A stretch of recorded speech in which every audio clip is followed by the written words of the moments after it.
Fregoli was unique, and yet he does have a real spiritual air, who was inspired in his work by Fregoli, whose work is completely different, it's his own work, and yet there is always the inspiration of Fregoli. I'm incredibly proud. I just said now, this is a dream come true, you know, that he's here today to talk to us about Fregoli before we see the films, and I hope to talk about himself as well, because it's the twins. Arturo Brachetti.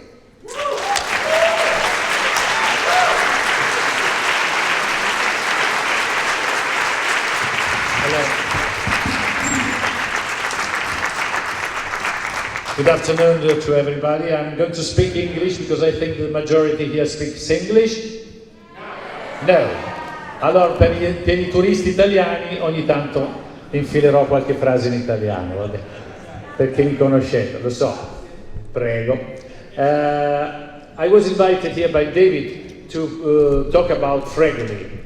But first of all, I would like to introduce you to the art of transformation and quick change. You know, this art started in Italy in the 1500s, where the first man, Giovanni Gabrielli, was the first actor on a public square to perform transformation. You have to understand that that period, each actor in the Commedia dell'arte would play his role all his life. If you were Harlequin at the age of 20, you were Harlequin at the age of 60. As well for the young lover. You can be a young lover when you're young, but as well a young lover when you are 85 with wigs and so on. A bit like Berlusconi now, so for the first time, people would see an actor changing masks in front of the audience, and that was, you can imagine, incredible. It was in Bologna, 1550 something. And what was cute about it is at the end of his performance, he would ask for a little coin, or of course, to live. And he said, if it's not for me, please give it to those kids. And those kids were his kids, and one of them was Scapino, who became Scapin, who became the most famous comedian of the following century. Ho detto in inglese, sintetizzando, che il primo trasformista del mondo fu Giovanni Gabrielli nel 1550 a Bologna. Si cambiava di maschera di fronte al pubblico e questo era magia, era sorprendente, e alla fine dei suoi spettacoli chiedeva ovviamente un'offerta. Il suo primogenito si chiamava Scapino e diventò il più grande comico del Seicento, quindi Giovanni Gabrielli fu il primo trasformista della storia. Some other gags were reported in the Commedia dell'arte, namely, for instance, Arlequin jumping in a trunk, and the creditors would follow him and ask him to open the trunk and come out, and Pulcinella was coming out. And the costume was ready there for the actor to change costume, and other little gags like this. But we have some illusionists in the 19th century to perform quick changes.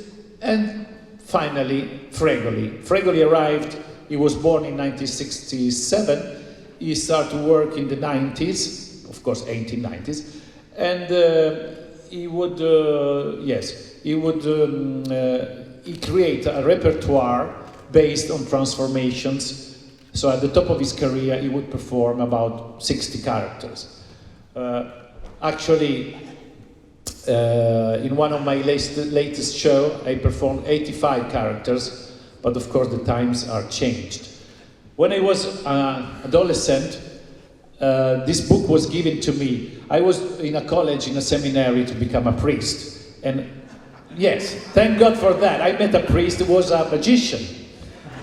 Yes, and you say, oh my God, a priest, a magician. It's normal, because if you imagine that the first book ever written about magic was wrote by a Jesuit, by a priest in 1600 something. And if you want to know another curiosity, the architect Bernini, have you heard of Bernini? You know, yes, the famous Roman architect. One once it was brought in Campo Vaccino. Campo Vaccino is where the Roman Forum is now, which was full of sheep and cows, and of course was ruined and considered a ruin. He was brought there to see ghost apparition of ghosts, and in fact was a trick done with a lanterna magica on smoke, and it was operated by a Jesuit, German Jesuit. So, you know, the church was always around this kind of inventions, most of all to protect themselves. So the books about magic and the things like they were wrote to expose the fake magician, the fake magic. So I was in a seminary, and for the party of a director, they asked me to do a magic show. But being very shy, I start to play 3 characters in order to do these magic tricks. And somebody saw this little act and so told me, oh, you know, Mr. Fregoli was doing something like this 100 years ago. It was wonderful. So I found this book, and I passed all my adolescence on this book. Go to the next picture. And bella foto, eccola qua. Mr. Fregoli is this man. He was a comedian. He started as a comedian, and then he was in Africa doing a soldier, and the other actors were sick or dead, whatever. So he had to perform all this role in the little play by himself. And that was the beginning of his career. And he invented the art of quick change as we know now. It was incredible for that time, the speed used in this transformation that were about 10 seconds, 6 seconds, that for that time was incredible. You can imagine a woman, a bourgeois woman or aristocratic woman would take 20 minutes to dress up. And he was doing that in 15 seconds. A man, it would take 10 minutes because, you know, you have socks and you have elastic to pull up the socks. You have underpants, long johns. You have the shirt, the plastron, where the French people each one with little crochet, little things. It takes a lot of time to dress up, and he would do that very quickly, playing different roles in the same play. He, of course, created many sketches in his life. This one is called the Camaleonte, one of the oldest one. He would play the wife, the one in the middle is the prologue, and then the husband that goes on a trip, the old servant, the wife, and the lover with the guitar that wants to have a nookie with the wife, of course. And he would play all this role running in a small scenery, one after the other. And this was even before cinema. So the speed of this action was very frenetic for that time. He created other sketches, you can go on. Voilà, Relampago, this one is about, I think it's the one it takes place in a newspaper, come dire, redazione di giornale, faceva tutti i giornalisti. The next one, Giorgio, the next one, ecco, Mimi, parody of opera, and the next one again, there's another one about El Dorado, I'm not sure, no, these are some of the characters, but this was a ballerina, or go on, the next one too, fa andare alla prossima diapositiva, this is another woman, va ancora. These are old men. He would use a lot of wigs and fake noses and different kind of different kind of very naive trick in order to become other people. He was, of course, doing this before Lonciani and all the other mythical figures, but. Other actors would use fake noses and masks to perform characters, but he would do a lot of them in one evening, which was very surprising. sometimes he's naive. In one sketch, for instance, he's playing a young lady, and there's a column in the middle. He would just turn around the column and become a soldier like this.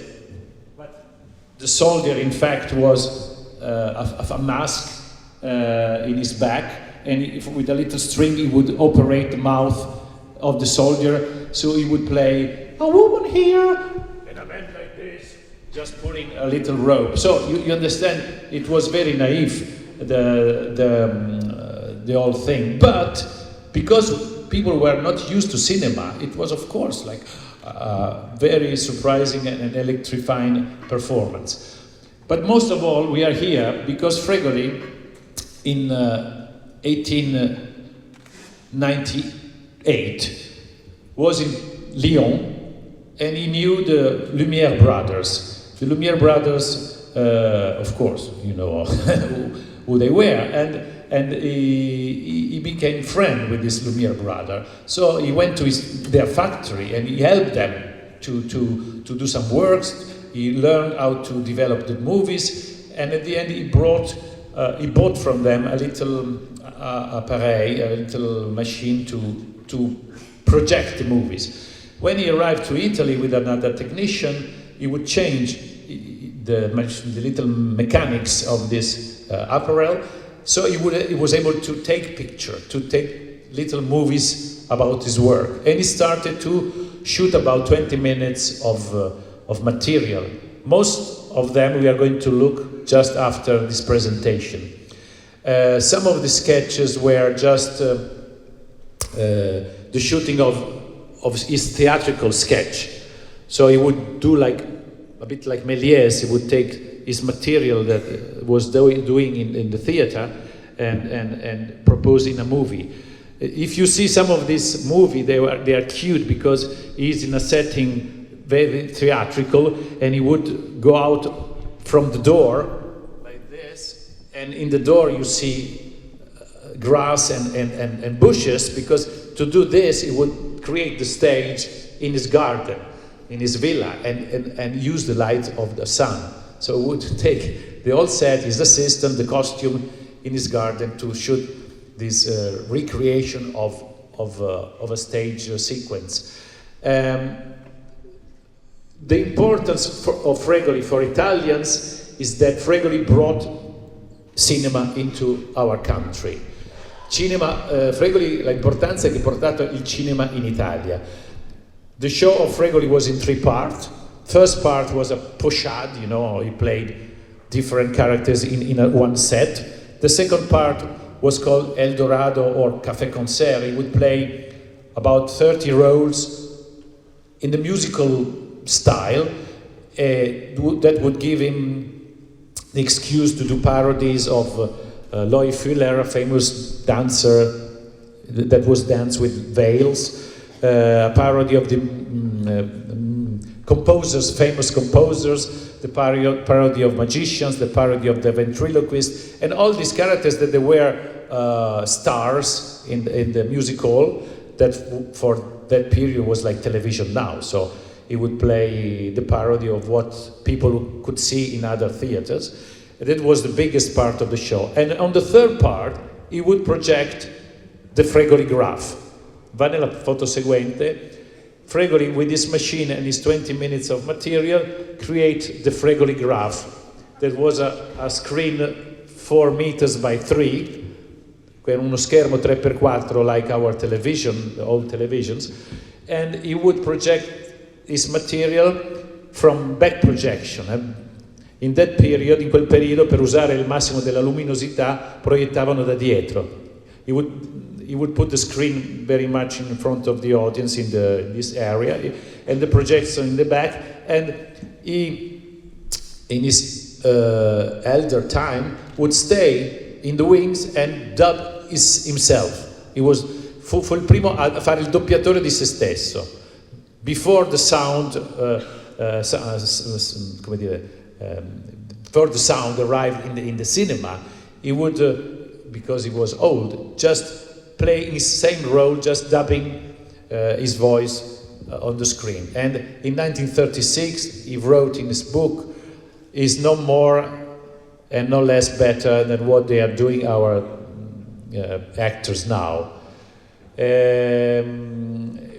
E questo è un punto importante. So you can imagine that Italy didn't know about cinema. Here comes back Fregoli from an international tour, and he would do 20 minutes of this incredible invention. So we have to thank Fregoli for that reason. The little movies we are going to see now, maybe you can help me because he knows he has all this list. Most of them are very simple scenes, familiar scene, you know, him at home, him in his garden or villa, and a lot of things very common. There's no story. You know, they were 18 meters long movies, so they are about 30 seconds, 1 minute each, more or less. Yes, not more than 1 minute, but more than 1 minute. But he actually does manage to tell stories. It's interesting. Yes. They're very short stories, but they are stories. And because he retired from the stage finally, and immediately.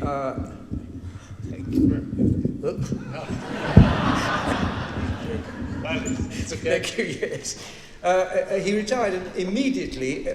I mean, his stage stuff, his scenery, his costumes, his wigs, incredibly valuable. But he just, within 2 weeks of coming back from his farewell show, which was in Argentina, he just put it in a warehouse, sold it, and it disappeared. The films as well. Everything went. And it was not until the 1950s that in Viareggio, where he died, they found this little group of films. It's a motley group. Some of them you can see were really failures and thrown away. Others are all ready to put on the screen. And in fact, I shall just make a little note as each title comes up. Yeah, good. So that's what about Fregoli. And of course, without Fregoli, I wouldn't be here. And I developed his art, and I was, of course, helped by technology because Fregoli had no Velcro, no automatic, no magnets. So his transformations, when we see them now, are quite naive. But when I started in '79, because I'm old enough, you know, I'm 58 now. Yes, I'm 58. You can see from the glasses, because after the age of 40, you have to start putting glasses. But after I told him, after the age of 90, 80, you can put them like that. It can be very useful. So, so I have to thank to him that I am doing my work all over the world. I was for many years in Paris, but I was in London first in '83 and then again in 2009, where I was nominated twice by Olivier Award. But of course, they gave it to better people. But it was very, very good for me, great honor to be considered part of this West End, the West End creations. Because, in fact, when I started in '79, they took me in Paris not because I was the best one in the world. I was the only one in the world.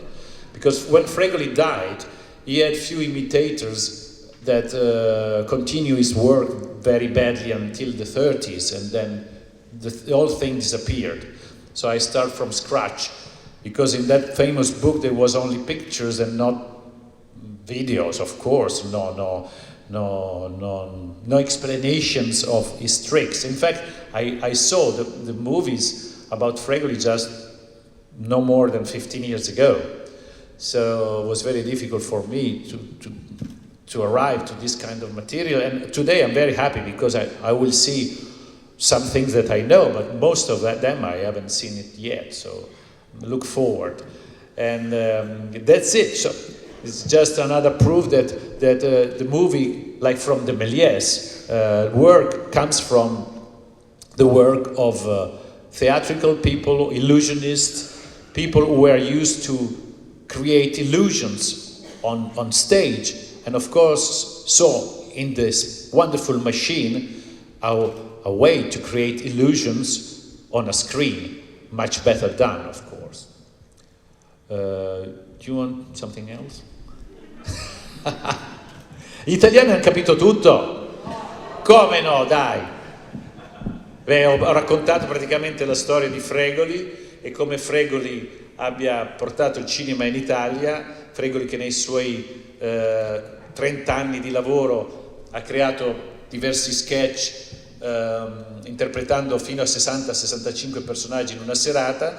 Il suo spettacolo era diviso in 3 parti. La prima parte era una pochade alla francese in cui interpretava tutti i ruoli, la seconda era uno sketch che si chiamava Eldorado oppure Paris Concert, che era la parodia di tutto il mondo del musical di cui lui faceva parte, e la terza parte era Fregoli Graph, questi 20 minuti di film che lui aveva girato quasi tutti a casa sua perché aveva bisogno appunto della luce solare, quindi anche quando vediamo qui e vedremo degli sketch che sembrano ripresi in teatro, non sono ripresi in teatro dove c'era pochissima illuminazione a gas oppure elettrica, ma erano sketch che lui portò in giardino di casa e con la luce del sole riprese, quindi infatti esce da una tenda, vedrete, entra in un prato praticamente, poverino.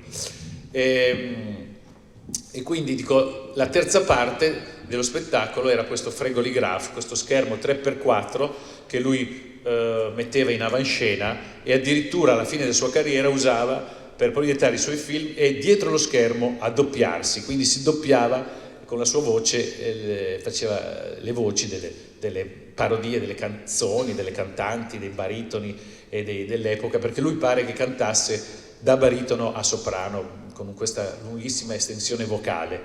E Fregoli è morto nel 1936 portando i suoi segreti nella tomba, e io nel 1979 fui il primo, diciamo, dopo tanti anni a riesumarli, per cui fui preso a Parigi subito perché erano da 30 anni che non vedevano più niente del genere. Ho cominciato con 6 personaggi, fa vedere la foto, i 6 personaggi, questi sono, this is my very very first act, I was 18, something to be ashamed, but for that period was okay. I was starting as an opera singer and changing to kind of My Fair Lady woman, and then a woman in the 30s, then a circus director, and then for a black tail, and then in white. I was not talking at that period. Non parlavo ancora a quell'epoca, è stato nell'81 che poi ho cominciato a parlare e usare i personaggi con le voci. E adesso faccio anche, nell'ultimo spettacolo del One Man Show, 85 personaggi. If you want to go on YouTube, you can see all my work. Well, no, most of my work.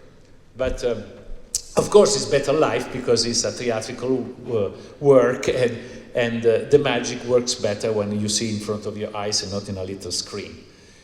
Do we need to say something about Fregoli or what's? We're okay. We are okay. The trouble is we love having you here. Ah, thank you. Sei contento di avermi qui finché sono in vita? Perché è così, nel senso, no? A volte no, una delle domande più comuni che mi chiede la gente è da dove arriva questa cosa qua, e questa è un'eredità di Shakespeare.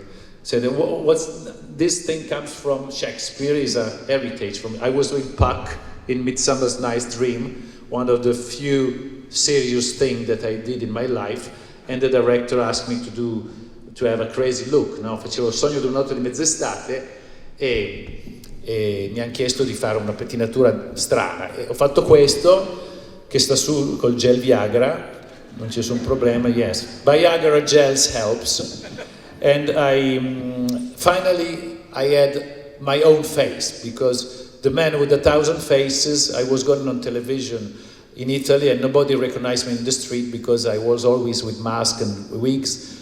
And finally with this I had a gimmick. I francesi, quando sono apparso in televisione francese nel 2000 per la prima volta così, dicevano l'italien avec la Tour Eiffel sur la tête. E quindi mi hanno ricordato come the Italian with the Eiffel Tower on the head. And it was a great gimmick. No? You have to have a gimmick, like in the musical. You have to have a gimmick, From the music, Gypsy. If you know Gypsy, the movie, you remember this song. But it's true. It's very important to have something now that is recognizable, especially if you wear hats and disguises all the time. What happens when we all do it, when it gets to be a fashion? Yes, some of them, the young people would do now, but when somebody meets me in the street, it's with this man who is 50 with his stupid hair, and so they think to imagine that I'm doing something artistic. But è antisismico anche, perché torna su da solo, vedete. When I put on a wig, then it comes back. It's quite helpful, yes. That's it for today. I hope you enjoy the little movies that we are able to present to you, thanks to a wonderful restoration, and thanks to your work and the Academy. Who owns these movies now? The museum? Well, it's the archive in Rome. L'Archivio di Roma. But for some reason, which I don't understand, they've been deposited with CNC in Paris, and CNC made the restoration. And I better say something about the restoration. It's beautiful. The order of the films is rather strange, which is why I'm going to sit there and just say a word. Thank you. I'm just going to sit there and say a word during the titles of the films. And the other thing which I should mention to you, which is rather strange, is that they've put the DCP together very, very well, and it opens with a beautiful pictorial title which says Fregoli, but the picture is actually of Ermete Novelli, which is a little confusing, but later you actually... Ermete Novelli was a very early friend of Fregoli, and there are two films of Novelli, which you will see. But when you see it says Fregoli, it's not Fregoli. Avete capito, per gli italiani c'è stato nel restauro uno sbaglio, quindi a un certo punto c'è scritto Fregoli, ma infatti è Ermete Novelli, che era un grande attore italiano drammatico, amico di Fregoli, e quindi ben due volte ci sarà Ermete Fregoli, ma infatti è Ermete Novelli. A parte one of the movies that is really Ermete Novelli leggendo il giornale, yes. Insomma è sempre, non è Fregoli. Fregoli lo riconoscete, più piccolino e più sbarazzino. But you'll see the difference. Well, there are places where you have to look for it, I'll tell you. One thing is, if you actually get round to reading our little leaflet, which, although he doesn't know, it was very largely inspired by Arturo, you will find that it is our belief that, apart from everything else he did, Fregoli invented film editing. Just go and look at the little book and see our argument with that. Sì, e la cosa importante a volte negli annali di cinema, Fregoli viene, come dire, citato proprio perché nei suoi spettacoli dal vivo comunque aveva un taglio già da montaggio cinematografico. In his live show already, he was so quickly in his transformations and his ability to create many different things in a short time that was more or less precursor, how do you say precursor, of the editing that we do in the movie, that then Méliès will develop a lot, but he was doing already in a live stage. You can imagine that time the place where one set for the first part, one set for the second part, one set for the third part, like opera, that was. And Fregoli started in the theater to have little scenery and different surprises that goes much faster than that, and that, in that sense, is related to the cinema, even before the actual machine. They're chasing us off. Thank you very much. Thank you for having me here today. Great pleasure.